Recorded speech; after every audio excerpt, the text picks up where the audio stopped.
Oh yeah. You ready for this? The Lincoln Navigator. Take a look at it. It's big, it's powerful, it's comfortable, and this is finally a real SUV. And what do I mean by that? It's body on frame. You can tow with it, you can haul with it, and there's a real third row in the back that is not some joke that they just added in here just for the sake of it to try to sell that feature. This vehicle is going to do pretty much everything a minivan's going to do without having some of the stigma around it. And there's so much stuff to cover on the inside.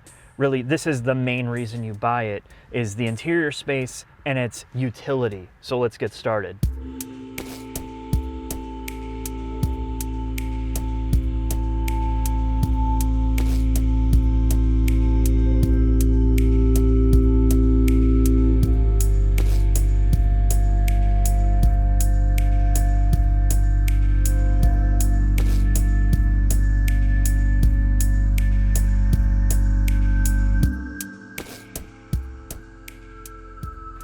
The interior space, that's really what you care about. That's probably why you're watching this. Lincoln has finally stepped up their game. You can tell there's a lot more attention to detail in here, as there should be for kind of an upscale product. The leather is soft, the cross stitching is good, the little details all over the place pretty much add up to the price point, like this plastic looking marble. I mean, it does simulate some type of stone really well without looking totally gimmicky. And then you kind of get to the biggest problem with this interior space. And you can't talk about the positives without talking about things that they should not be doing. And this interior is littered with more plastic chrome than any 1990s Chrysler I've ever seen. It is so overdone. Now, like in terms of the speaker grills, they have alloys here, and I think that is what they should be simulating pretty much across all these bezels. It blinds you in direct sunlight, which pretty much forces you to tint this thing out because there's a lot of glass in here, and it just feels very, very generic and cheap in an otherwise really well-designed space. Now, Lincoln has made another questionable material choice here on the center console area. There is so much shiny black plastic. And combined with the plastic chrome, it is just a reflection magnet, a fingerprint magnet, and there's dust everywhere. And I know the type of people that are going to drive this are not going to want to be spending time trying to polish and clean this up. I think it was really a poor decision, even though it has a big wow factor when you first look at it and it's all clean. But you're going to be spending a lot of time looking at how dirty this looks. And I think all they have to do is change it to either matte or something that is way less reflective than this. Now, really, that's the biggest negative of this interior space, because most everything else is really well sorted, namely the comfort. Lincoln loves to talk about how their seats have 60,000 way adjustments, and I find that it's really easy to get comfortable in here. All your controls are on the door so you can see what the hell you're doing. They're not on the side of the seat, and that makes it extremely easy to kind of adjust what you need to do, and the seat massager button is there as well. It's just a one-touch thing, so you don't have to go to the touch screen. All your controls are logically laid out. There's a physical HUD button on the steering wheel so you can turn it on and off. Speaking of the HUD, they're using a Texas Instruments DLP projection, so it's really clear, it's super bright if you're using it and you rely on that. Your infotainment is Ford Sync, and it is Panasonic designed, and for the most part getting around is really easy, but it's very, very heavily reliant on using the touchscreen, and it is difficult to get around while you're driving. You have to do a lot of menu jumping, but really your main controls are simple to get to, like the sound. That's really what you want to do. You want to tweak your EQ because the sound system in here is the Revel Ultima, which is a division of Harman Kardon. Of course, they own everything. The sound is pretty good in here. It's because it's such a solid, quiet interior space, you're going to be spending a lot of time listening to music or drown out the kids or whatever you have going on in the back. Your drive selector is no rotary knob, it's a push button. So park, reverse, neutral, D for drive is all here. And this is probably the best way to do like a digital shifter assembly without having to deal with like switches and knobs or a digital stick. Your pedals are adjustable, or at least your gas pedal is adjustable. It's just really simple and easy to figure out. Most everything is is really well designed. I don't like the fact that the HVAC controls, you need to look at the screen to see your fan speed. When you turn the volume knob, it takes over your whole infotainment to tell you what your volume is. I don't know why they need to full screen that, but for really, the things that are wrong in here are very minute. Now, storage is immense. It's pretty much minivan levels of storage. The door pockets are huge. You could probably fit a 2-liter bottle of Coke in there. Your armrest, you could store probably all the ashes of your dead pets in the urns. Same thing with down here. I mean, there's just so much room to throw crap in here. This could be a second home. The seats, again, in the back are just as comfortable as the front. You have control of the audio system in the back. You have your own HVAC controls with its own separate fan motor, so it doesn't affect the front passengers.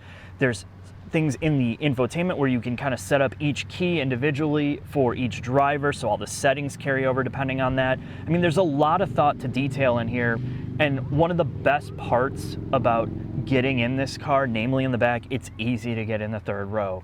Hopping in those back seats, moving it forward is really usable for adults. It's crazy that you could legitimately fit 6 people in here easily and still have room to haul shit, which is really why you want something like this. With that third row down, I mean, just take a look at how wide open it is. And that's why I said it's like a small apartment in here. If you're somebody that is towing, hauling, going cross country, or you need this for real utility, this is a great option instead of getting an F-150, which a lot of this architecture is shared on, which I'm going to talk about during the drive.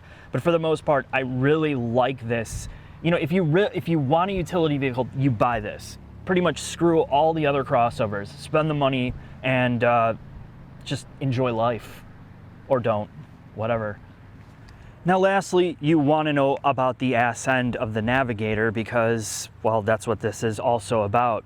I had my Ferrari in Ames, and I went to Ames Lincoln, and you know what? The honeys weren't having it here. And I bought this, and as soon as I got it, I was picking up single moms. I put all their kids in here, and we had a ye good old time. And one of the things she was concerned about, this is Tanya, she said, you know, I don't want to push down the seats manually. I want to do it all digital. And there's buttons for all of this. There's so many buttons that you don't even know what's happening. Your head's going to spin. So you push all these and the seats go down. They go up electronically. Well, the second row doesn't, but the third row does.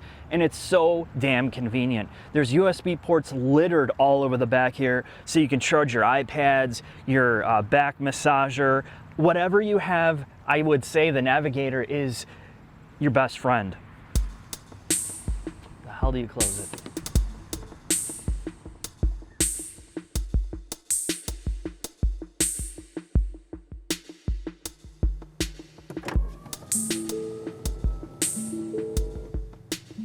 Setting off in the new Lincoln Navigator. It's time to get comfortable because that is what this driving experience is about. There is a handful of different drive modes. You have conserve, which I feel like that's what you're going to be doing quite often in here to save fuel economy. You have excite, you have normal, and you have 4x4 mode, slippery, and deep conditions, which is often what type of situation I'm in. Now, I'm going to leave this pretty much in normal this whole ride. And this car has electronic dampers. It's not air ride, it's not even an option.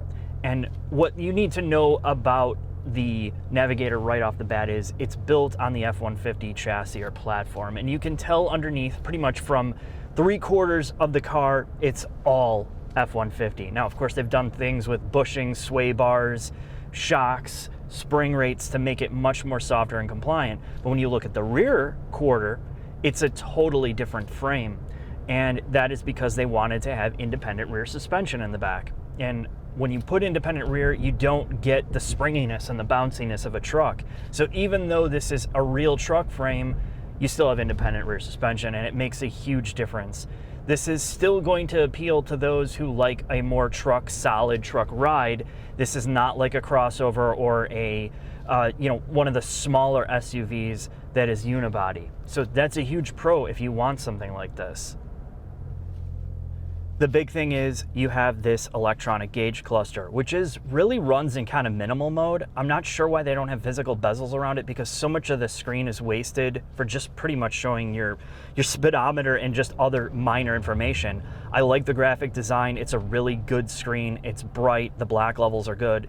And you know, of course, you have screens, you have all the climate control systems in here, and then of course, you have the high output 3.5 liter twin turbo EcoBoost, which is pretty much shared with the Raptor. And you know, this is a good vehicle if you don't want to buy an F-150.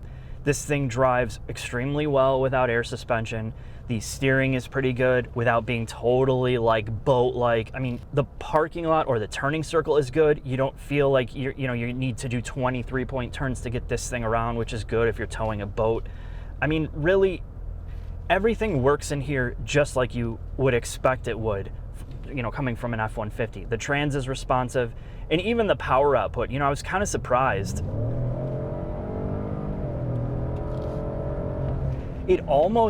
It doesn't feel like a generic V6, and I think half of it is because they're not pumping artificial engine noise in here like they do with the twin turbo EcoBoost F-150s and Mustangs.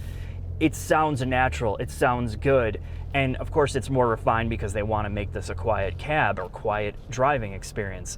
And I think between the comfort, the transmission smoothness, the engine performance, there's very few things that are wrong with this other than the absolute massive weight to it. This feels very heavy, but you know, that's what you're getting when you're getting into something like this. It's a great driving SUV. It's something you can take cross country and never have really any complaints about it. I mean, you know, I talked about a lot of the weirdness on the interior, but there's not too much to complain about in terms of driving experience with this at all. Now, you do have to get yourself a towing package if you're going to be towing anything over like 6,000 pounds. It adds coolers and stuff like that, and it has trailer hitch assist. But you know, again, all this tech stuff that you want to talk about, you can spend with a salesperson. This is straight up classic, kind of like Ford F-150 and a lot of the luxury features that Lincoln has built into this. Take it for a drive, see what you think.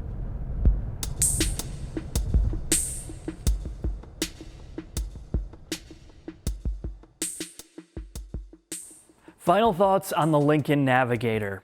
And surprisingly for me, it's crazy to think there are not too many full-size, full-frame SUVs on the market.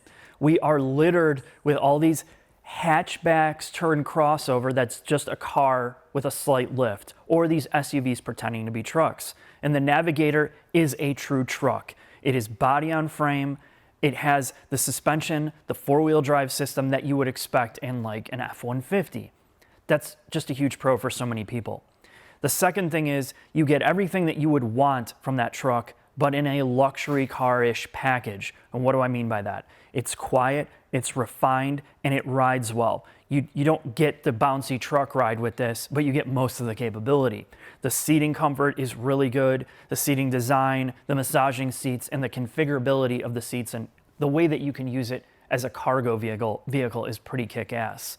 Now, the negative parts are, and let's just be real, the interior space, it's like Ford and Lincoln, they spent a lot more time with this generation, but it just feels really, really chintzy or just tacky. The plastichrome is excessive. It doesn't look good. I mean, it looks good in the right light when it's new. The piano gloss black plastic is just way overdone. And I feel like, you know, it's a lost opportunity for them. You can see what luxury car manufacturers are doing, and they just don't know how to do it here. Now, it's easily fixed with mid-cycle refreshes, but you know, you're gonna have to take a look at this and see, is it a deal breaker for you? And I don't think it will be for a lot of people because of the capability of the truck overall. I mean, you're basically getting a Ford Raptor drivetrain in here in a hauler, which is pretty kick-ass. Now, let's get on to the other part of this. This was given to me from Ford, Lincoln, and Ames, a dealership, because Lincoln basically has no budget to release press cars, a vehicle that I can evaluate for a week. So the dealership offered it to me, and I'm not paid to do this. And I think one of the most interesting parts about it is there's a cajillion dealerships in the US. And, you know, dealerships have a bad name. And personally, I've been through Ford ownership and I would never do it again because of all the problems I had. But what makes this kind of dealership unique, and I've never seen this before, is they bake into the price of the car a lifetime drivetrain warranty that's underwritten by CNA. So it doesn't matter what you buy, a Ford Mustang, a Shelby GT350, this Navigator, you walk away and have an unlimited mile drive, engine, transmission, all-wheel drive warranty, so you can just drive the hell out of it and not worry. And you can take it to any ASE certified mechanic, including a dealership, for the life of the car. And I think that's a huge bonus if you're gonna finance a car like this, and it makes it compelling if you're coming from out of state and you wanna buy a car and you're getting this kind of feature built into it. It's neat. The owner obviously knows somebody in CNA and he just builds it into the cost of the dealership experience. So that's something to note. But regardless, if you're looking for this, I'll be curious to see what you think. If you own one, if you've driven one, if you're gonna turn it into an Uber, post up here and let me know. Appreciate your time in watching this, and I'll see you next video.